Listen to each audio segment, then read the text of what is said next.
vous avez condamné l'invasion de l'Ukraine par la Russie, mais vous revendiquez la liberté de traiter toujours avec la Russie, n'est-ce Bien pas? sûr, bien sûr. Aujourd'hui, en France, on a condamné Israël pour certains de ses actes à Gaza. Mais est-ce que ça a empêché la France de garder ses relations avec Israël? Pourquoi est-ce que quand ça arrive aux Africains, on veut les juger? On n'a pas à nous juger. Nous avons le droit d'avoir les amis que nous voulons. Et nous sommes amis à tous ceux qui veulent être nos amis. Bientôt, il y aura à nouveau un forum où les Africains seront conviés avec les Russes. Est-ce que vous irez? Oui, je vais m'y rendre, oui. Ce sera peut-être en juin. Je crois. Voilà. Pourquoi maintenir ce lien? Pourquoi est-ce que vous le maintenez, même si tant d'Occidentaux voudraient? Mais parce qu'eux le maintiennent aussi. Les Russes veulent de l'amitié avec l'Afrique et avec la RDC. Pourquoi est-ce qu'on va la leur refuser? Il n'y a pas de raison. La progression de Wagner en Afrique ne vous fait pas peur? En tout cas, en République démocratique du Congo, Wagner n'est pas là. Pourquoi est-ce que j'aurais peur pour les autres pays? En tout cas, je n'ai pas vu de massacre ni de pillage de la part Chez vous?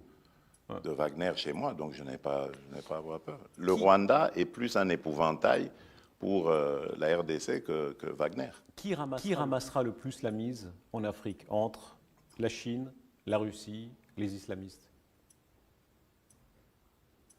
Ça, c'est une bonne question. Les islamistes, d'abord, ils ne sont pas désirés. La Chine et la Russie, eux, ce sont des partenaires et qui viennent par la grande porte. Donc je pense que c'est eux qui rafleront plus la mise. Voilà. Le fait que ce soit au détriment des démocraties ne vous gêne pas? Que ce soit des régimes autoritaires? C'est quoi la démocratie?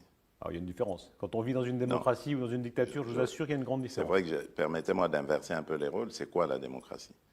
Je me suis rendu en Chine au mois de mai dernier, de l'année passée, et donc j'ai vu des Chinois à qui j'ai parlé en aparté, qui m'ont dit qu'ils étaient heureux de vivre dans leur pays et dans le système dans lequel ils sont. Qui suis-je pour aller juger ce système et dire qu'il n'est pas démocratique? C'est malheureux, ils sont déportés, arrêtés, torturés. Voilà, voyez-vous ça? Non, je ne sais pas, de Tiananmen. Oui, Tiananmen, mais c'est une manifestation comme toute autre. Oui, il y en a eu ici. N'y a-t-il pas eu de manifestations à Paris qui ont causé des morts? N'y en a-t-il pas eu? Vous croyez vraiment qu'on a enterré les gens comme à Tiananmen au bord des routes et de cette façon-là qu'on écrase? Mais moi, vous avez des preuves de tout ça. C'est grave ce que vous dites. Est-ce que ça montre? Moi, je n'ai aucun élément pour dire ce que vous dites. Pourtant, j'ai longtemps vécu en Belgique. J'étais en Belgique à ce moment-là. Je n'ai pas vu ça. Donc moi, je n'ai pas parlé de ces choses-là. Je vous ai dit, moi, je me méfie aujourd'hui des médias parce qu'on peut faire dire tout ce qu'on veut aux médias tant qu'on a les moyens.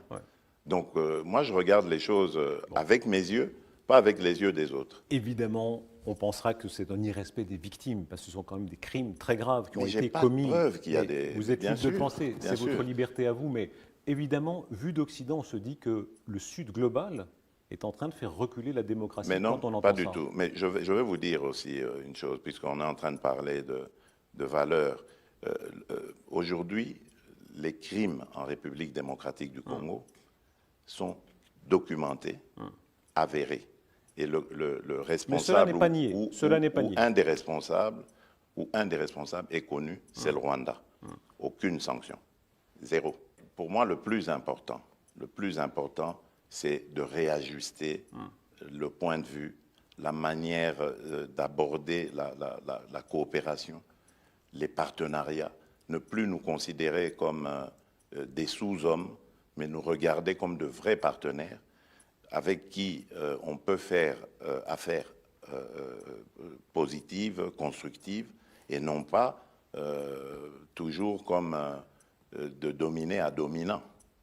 Donc, mais Monsieur le Président, et ça, si c'est reconsidéré, je crois que ça peut changer les choses. Comment comprenez-vous que, apparemment, la Chine ou la Russie, qui ne sont pas des régimes démocratiques, eux, arrivent à progresser en Afrique? Mais parce qu'ils ne viennent pas avec cette approche-là. Ils ne viennent pas avec cette arrogance, cette façon de donner des leçons qui est frustrante, en fait. Vous voulez dire que les Chinois ou les Russes se comportent mieux que nous, Occidentaux, actuellement, selon vous? Mais bien sûr. on ne comprend pas très bien les réalités africaines. Et c'est vraiment dommage parce que moi j'ai toujours dit que l'Europe, par exemple, c'est le meilleur partenaire de l'Afrique par son histoire et aussi par sa position géographique. Nous sommes deux continents qui sont très proches. Mais c'est étonnant de voir comment nous sommes très loin par rapport aux cultures. Mais comment, pardon, Monsieur le Président, comment soutenir ça? On ne peut pas comprendre qu'on vienne nous donner des leçons, par exemple, sur les droits de l'homme. Il y a toujours ce regard condescendant vis-à-vis de l'Afrique et des Africains et ce comportement un peu paternaliste qui consiste à croire qu'eux savent de quoi nous avons besoin mieux que nous. À quoi vous le voyez? Exemple. Et donc c'est ce sentiment que nous avons. Mais voilà, par exemple, aujourd'hui, on parlait tout à l'heure de l'agression dont nous sommes victimes. Nous demandons à ce que la communauté internationale se comporte comme elle le fait dans le cas de la Russie, pardon, dans le cas du conflit au Moyen-Orient. Elle nous dit non, c'est pas la même chose, on va pas le faire là. Alors que nous avons les mêmes victimes de massacres qu'il y en a en Ukraine et ailleurs.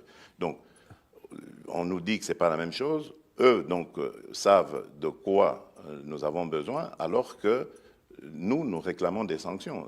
Donc, et cette guerre, elle nous est imposée pour des raisons évidentes de pillage de nos minerais. Ces minerais, on sait où est-ce qu'ils terminent, donc dans les firmes, des multinationales occidentales pour la plupart. Donc, c'est connu. Et on ne sanctionne pas. Les minerais qui sont sur votre sol, oui, qui sont très visiblement utilisés via le Rwanda voilà, et commercialement par Apple. Voilà, c'est une entre plainte. Autres. C'est une plainte que vous, l'État Oui. Congolais, vous avez déposée, n'est-ce pas?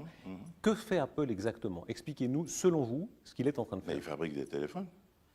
Qu'est-ce que vous voulez? Vous avez sûrement un téléphone Apple. Ah.